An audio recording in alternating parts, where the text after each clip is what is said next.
দর্শক আমন্ত্রণ জানাচ্ছি সন্ধ্যার দীপ্ত সংবাদের সঙ্গে রয়েছে আমি রুবায়েত হাসান। আর শুরুতেই থাকছে প্রধান খবরের শিরোনাম। ঢাকা সেনানিবাসের MES ভবনকে সামরিক কারাগার হিসেবে ঘোষণা, প্রজ্ঞাপন জারি। ইসরায়েলি জিম্মিদের মুক্তি দিল হামাস, 2 ধাপে 20 জনকে রেড ক্রসের কাছে হস্তান্তর।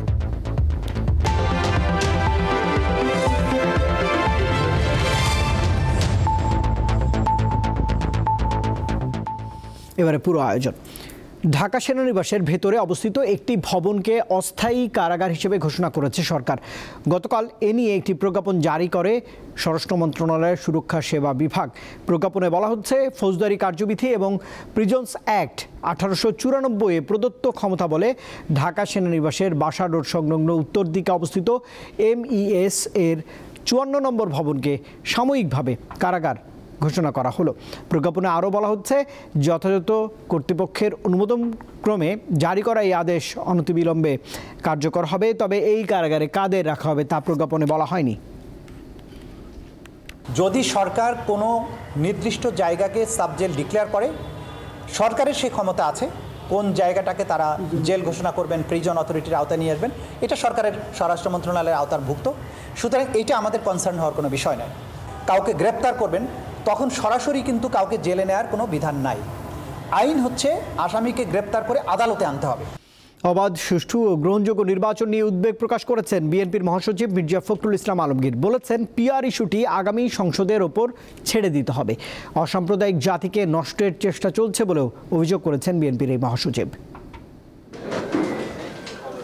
খ্রিস্টান সম্প্রদায়ের সঙ্গে সমাজ ও সম্প্রীতি নিয়ে মতবিনিময় সভা করেছেন বিএনপি মহাসচিব মির্জা ফখরুল ইসলাম আলমগীর।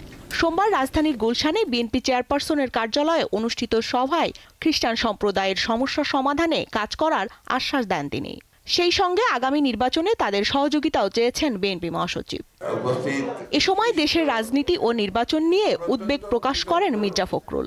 PR অর্থাৎ আপনার প্রপোর্শনেট রিপ্রেজেন্টেটিভস, এই বিষয়টা অনেক দেশে আছে, কিন্তু এটার সঙ্গে আমাদের দেশের মানুষ কিন্তু খুব বেশি পরিচিত না। আজকে হঠাৎ করে সামনে যখন এই বিষয়টা আসছে এবং তার জন্য আন্দোলন হচ্ছে, তখন কিন্তু আপনার স্বাভাবিকভাবেই যারা অতি দ্রুত একটা নির্বাচন চান, দেশে আপনার গণতন্ত্রকে পুনঃপ্রতিষ্ঠা করার জন্য, গণতান্ত্রিক সরকার গঠন করার জন্য, গণতান্ত্রিক পার্লামেন্ট গঠন করার জন্য তারা আমরা একটু উদ্বিগ্ন হই। সেই জন্য আমরা খুব পরিষ্কার করে বলেছি যে এই বিষয়টা ওই আগামী পার্লামেন্টের উপরে ছেড়ে দিতে হবে। 71-এর অসাম্প্রদায়িক চেতনাকে ধর্মীয় দৃষ্টিকোণ থেকে নষ্ট করা হচ্ছে বলেও অভিযোগ করেন তিনি। আমরা যে বাংলাদেশে একটা অসাম্প্রদায়িক জাতি হিসেবে গড়ে তুলতে চেয়েছিলাম, সেখানে বিভিন্ন রকমের আপনার প্রচেষ্টা চালানো হচ্ছে এটাকে আপনার একটা ধর্মীয় দৃষ্টিকোণ থেকে দেখার জন্য। আমরা এটা সবসময় আপনার প্রতিবাদ করেছি যে আগামী নির্বাচনে জনগণ আরেকবার রায় দেবে যে এই বাংলাদেশের মানুষ সত্যিকার অর্থেই তারা অসাম্প্রদায়িক। বিএনপি মহাসচিব বলেন, দেশের প্রধান সমস্যা 4 কোটি বেকার, যা নিয়ে বেশি গুরুত্ব দেওয়া হচ্ছে। আগামীতে ক্ষমতায় গেলে প্রথম 1.5 বছরে 1 কোটি বেকারের কর্মসংস্থান সৃষ্টি করা হবে। আমরা কর্মসংস্থানের ব্যবস্থা করার জন্য ইতিমধ্যেই পরিকল্পনা তৈরি করেছি। স্বস্তিকা সিংহ, দীপ্ত সংবাদ, ঢাকা। দেশের শতকরা 68% নারী এবং 45% পুরুষ PR পদ্ধতি বা সংখ্যানুপাতিক নির্বাচন সম্পর্কে জানে না। 3টি গবেষণা প্রতিষ্ঠানের এক যৌথ জরিপে এমন তথ্যই উঠে এসেছে। কোন দলকে সমর্থন বা ভোট দেবে তরুণ সমাজ তা নিয়েও সিদ্ধান্তহীনতায় ভুগছে তাদের অনেকেই। সংখ্যালঘু সম্প্রদায়ের ভোট নির্বাচনে প্রভাব ফেলবে বলে জরিপে এমন তথ্য উঠে এসেছে। শক্তিশালী বিশ্লেষণ হবে না। হ্যাঁ, ত্রয়োদশ জাতীয় সংসদ নির্বাচন সামনে রেখে সোমবার রাজধানীতে এই আলোচনার আয়োজন করে গবেষণা সংস্থা ভয়েস ফর রিফর্ম। এতে জনগণের আকাঙ্ক্ষা, সুষ্ঠু নির্বাচন, PR পদ্ধতি, সংস্কার এবং রাজনৈতিক দলগুলোর কাছে প্রত্যাশা সহ বিভিন্ন বিষয়ে চালানো জরিপে তথ্য তুলে ধরা হয়। ইনোভেশন, ভয়েস ফর রিফর্ম ও ব্রেইন নামের সংগঠনগুলো যৌথভাবে এ কার্যক্রম চালায়। জরিপে অংশ নেওয়া বিভিন্ন বয়সীরা নির্বাচন ঘিরে রাজনৈতিক দলগুলোর লক্ষ্য উদ্দেশ্য নিয়ে কি ভাবছেন তা প্রথমে উপস্থাপন করা হয়। নারী ভোটাররা আপনার কিভাবে তাদের ভোট আপনার দিবেন সেটা একটা বিশাল পার্থক্য তৈরি করবে এবং ধর্মীয় সংখ্যালঘুদের ভোট পাওয়ার ক্ষেত্রে এবং তাদের কনফিডেন্স পাওয়ার ক্ষেত্রে দলগুলো কিভাবে কাজ করবে সেটা একটা ডিসাইডিং ফ্যাক্টর হবে। কর্মসংস্থান, সুশাসন ও আইনশৃঙ্খলা পরিস্থিতি উন্নয়নে বিশেষ গুরুত্ব দিয়েছেন বড় একটি অংশ। এটা একটা ক্লিয়ার মেসেজ দিচ্ছে যে সামনের ইলেকশনে কোনটা উইনিং মেসেজ হতে পারে, যে কোন পার্টি যারা এই করাপশন অ্যান্ড গুড গভর্নেন্স থেকে ফোকাস করবে, অন্যান্য আইডিওলজিক্যাল ইস্যু বাদে তাদের হয়তো আনরিভিল যারা বা আনডিসাইডেড যারা এখনো প্রকাশ করেননি তাদের কাছে রিচ আউট করার জন্য কিভাবে হতে পারে। ত্রয়োদশ জাতীয় সংসদ নির্বাচনে সমাজের কোন অংশ কি প্রভাব ফেলবে তা উঠে আসে জরিপে।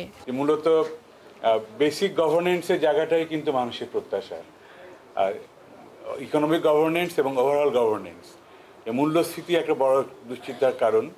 এবং আরেকটি হলো কর্মসংস্থান। আমার কাছে মনে হয় যে কর্মসংস্থানের বিষয়টি কোন দল কিভাবে তাদের রাজনৈতিক ম্যানিফেস্টোতে আনবে তারপরে নির্ভর করবে অনেক ক্ষেত্রে তরুণদের ভোটটা কোন দিকে যাবে। 2 পর্বে চালানো হয় এই জরিপ। প্রথম পর্ব 19 ফেব্রুয়ারি থেকে 3 মার্চ এবং দ্বিতীয় পর্ব চলে 2 সেপ্টেম্বর থেকে 15 সেপ্টেম্বর পর্যন্ত। এতে 20,000-এর বেশি মানুষ অংশ নেয়। জেনজিদের মধ্যে বেশিরভাগই বলছে যে তারা এখনো নির্বাচন নিয়ে ভাবছেন না। লাবণী গুহ, দীপ্ত সংবাদ, ঢাকা।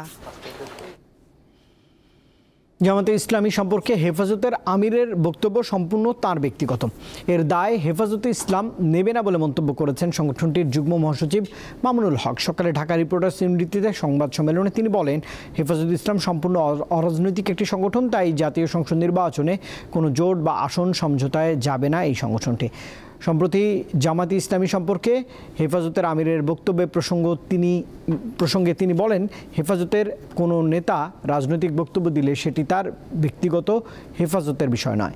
পরে এই সংবাদ সম্মেলনে রাষ্ট্রীয়ভাবে 5 মে শাপলা চত্বর গণহত্যা দিবস ঘোষণা সহ 3 দফা দাবি জানানো হয়েছে। যেই বিষয়ে প্রশ্ন এসেছে আমরা মনে করি যে এটি আল্লামা মুহিবুল্লাহ বাবুনগরী হাফিজাহুল্লাহ, এটি ওনার সর্বোচ্চ অভিভাবকত্বের জায়গা থেকে ওনার মতামত। এই বিষয়ে হেফাজতে ইসলামের কোনো বক্তব্য, সাংগঠনিক বক্তব্য যখন থাকবে, হেফাজতে ইসলাম সাংগঠনিক ব্যানারেই সেই বক্তব্য হেফাজতে ইসলাম প্রদান করবে। হেফাজতের মঞ্চ এটি কোনো রাজনৈতিক মঞ্চ নয়। ভাতা বাড়ানোর দাবিতে দেশের বিভিন্ন বেসরকারি শিক্ষা প্রতিষ্ঠানে কর্মবিরতি পালন করছেন শিক্ষক ও কর্মচারীরা। ভোলার অন্তত 400 শিক্ষা প্রতিষ্ঠানে চলছে এমন কর্মসূচি। সকালে নিজ নিজ প্রতিষ্ঠানে উপস্থিত হলেও শ্রেণীকক্ষে পাঠদান থেকে বিরত থাকেন শিক্ষকরা। দাবি আদায় না হওয়া পর্যন্ত এই কর্মবিরতি চালিয়ে যাবার ঘোষণা দিয়েছেন তারা। একইভাবে শেরপুরেও চলছে শিক্ষকদের কর্মবিরতি।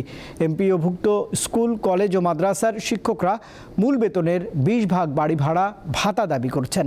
এছাড়া গেল রবিবার শিক্ষকদের উপর হামলার প্রতিবাদেও এই কর্মবিরতির আয়োজন করা হয়। শিক্ষকদের বাড়ি ভাড়া সহ যাবতীয় যে দাবিগুলো আছে আমরা আশা করছি অল্প সময়ের মধ্যে সরকার সেটা মেনে নেবে। লাঠিচার্জ, মাথা ফাটানো, রক্তাক্ত করা, এর প্রতিবাদে আমরা এই কর্মবিরতি পালন করতেছি। আমাদের এই দাবি যতদিন পর্যন্ত পূরণ না হবে ততদিন পর্যন্ত আমরা এই কর্মবিরতি পালন করে যাব। মধ্যরাতে শেষ হচ্ছে চট্টগ্রাম বিশ্ববিদ্যালয়ের চাকসু নির্বাচনের প্রচারণা। শেষ মুহূর্তে প্রার্থীরা ছুটছেন ভোটারদের কাছে। তাদের মন জয় করতে সর্বোচ্চ প্রচেষ্টা চালিয়ে যাচ্ছেন প্রার্থীরা। 35 বছর পর হচ্ছে চাকসু নির্বাচন।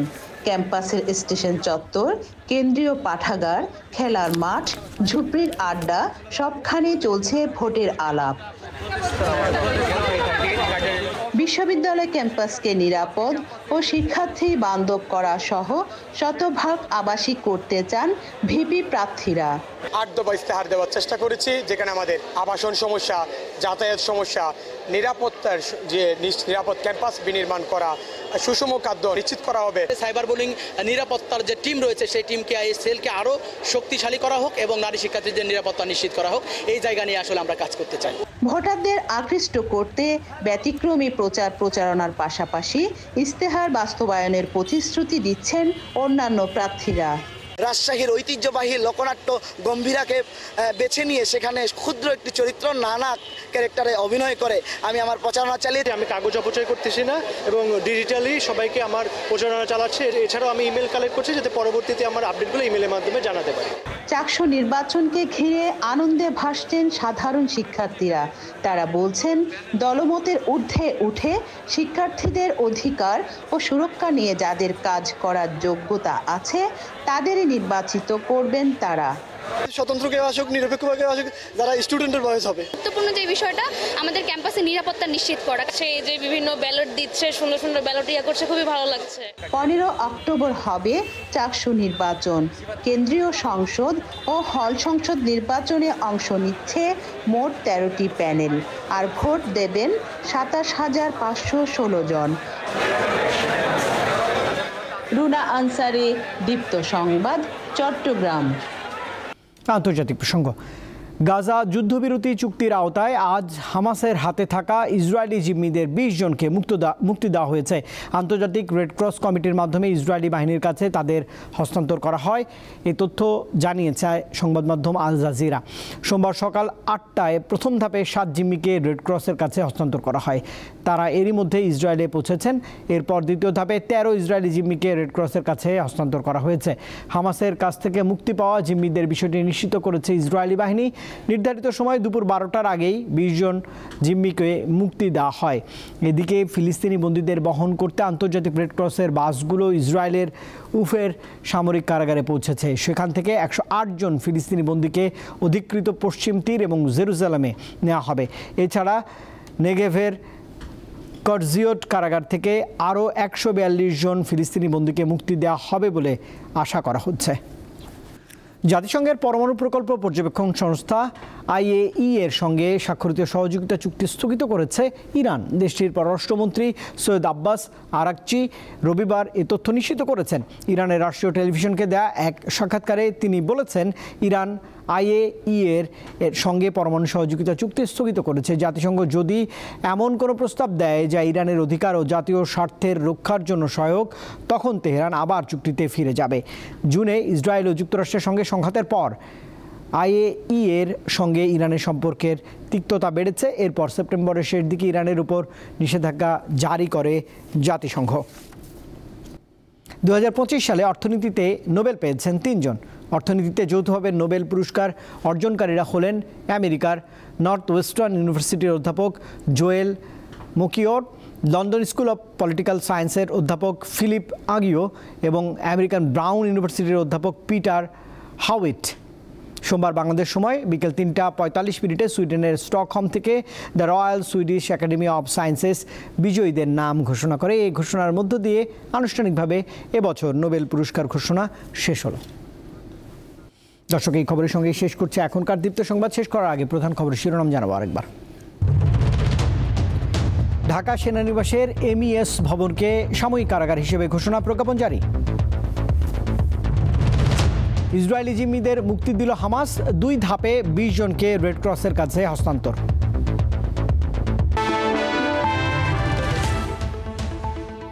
দর্শক, এই ছিল এখনকার মতো। আমাদের পরের আয়োজন রাত 11টার দীপ্ত সংবাদ দেখার আমন্ত্রণ রইল। এতক্ষণ সঙ্গে থাকবার জন্য ধন্যবাদ সবাইকে।